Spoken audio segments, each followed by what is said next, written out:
नमस्कार विद्यार्थियों, आज हम अपने लिए सभी कम्पिटिटिव एग्जाम्स के लिए प्रोटोजोआ से होने वाले रोग देखेंगे और अपन ये भी देखेंगे, साथ में इनके ट्रिक्स भी देखेंगे और प्रमुख प्रमुख डिजीज देखेंगे, यानी कि जो अपने लिए बहुत ज़्यादा इंपॉर्टेंट है। तो सबसे पहले देखो कि प्रोटोजोआ होता क्या है। तो प्रोटोजोआ क्या होता है?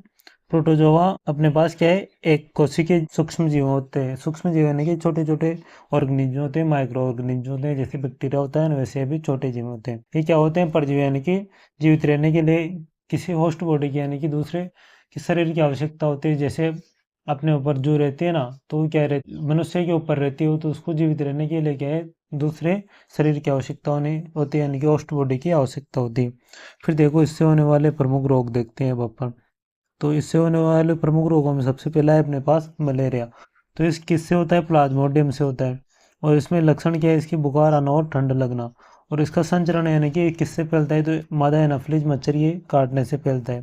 तो इसके लिए कौन सा टीका है? डीडीटी टीका है। ये दोनों इंपॉर्टेंट है। एक तो एनाफिलीज मच्छर से फैलता है, और इसके इलाज के लिए कौन सा टीका लगाते हैं अपन? डीडीटी टीका लगवाते हैं। और एक क्या है? मच्छरदानी। और इसकी दवा कौन सी है? क्लोरोक्विन। सेकंड अपने पास जो रोगी वो है एमीबाइसिस। और ये किससे फैलता है? ईस्टोलिटिका से फैलता है। और इसके लक्षण क्या है? दस्त लगना और दर्द होना। और इसका जो संचरण का माध्यम है वो क्या है? दूषित जल है अपने पास, ठीक है। और इसकी रोकथाम के लिए अपने को क्या करना चाहिए? जल को उबाल के पीना चाहिए। क्योंकि अगर अपन जल को उबाल के पियेंगे ना, तो उससे क्या होगा? उस जल के कीटाणु मर जाएंगे और जल शुद्ध हो जाएगा। इसकी दवा है मेट्रोनिडाजोल। और अगला रोग है अपने पास काला जार। काला जार कौन से जीव की वजह से फैलता है? लेशमानिया जीव की वजह से फैलता है। और इसका लक्षण क्या है? बुखार आना और त्वचा का काली पड़ना। और इसका संचरण किसके माध्यम से होता है? बालू मक्खी के माध्यम से। और इसकी रोकथाम के लिए अपन किसका उपयोग करते हैं?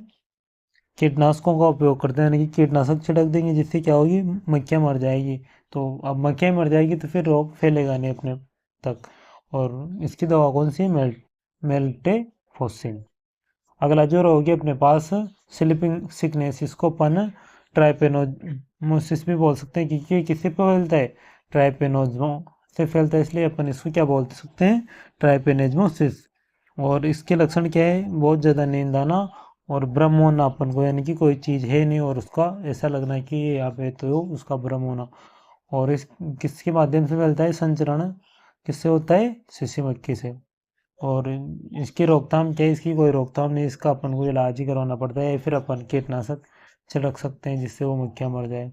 और इसकी दवा कौन सी है? सूरीनामिन।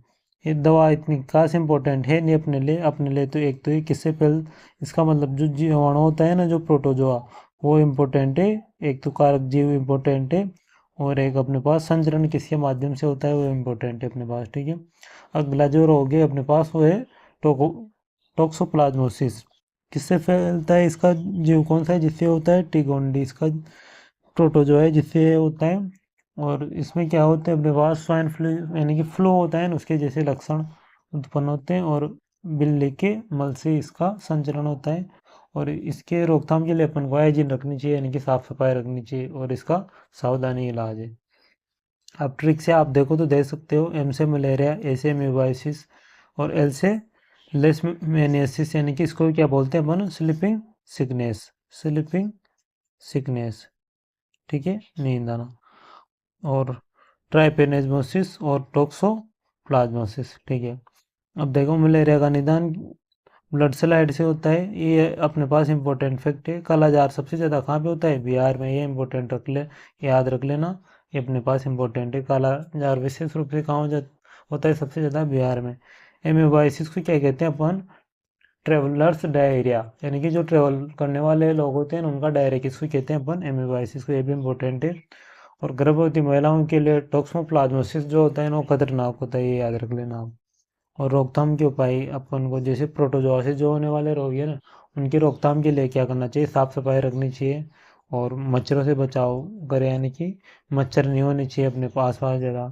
शुद्ध जल और भोजन ग्रहण करना चाहिए। खुले में शौच नहीं करना चाहिए। और घरेलू जानवरों से अपन को सावधानी रखनी चाहिए, ठीक है बच्चों।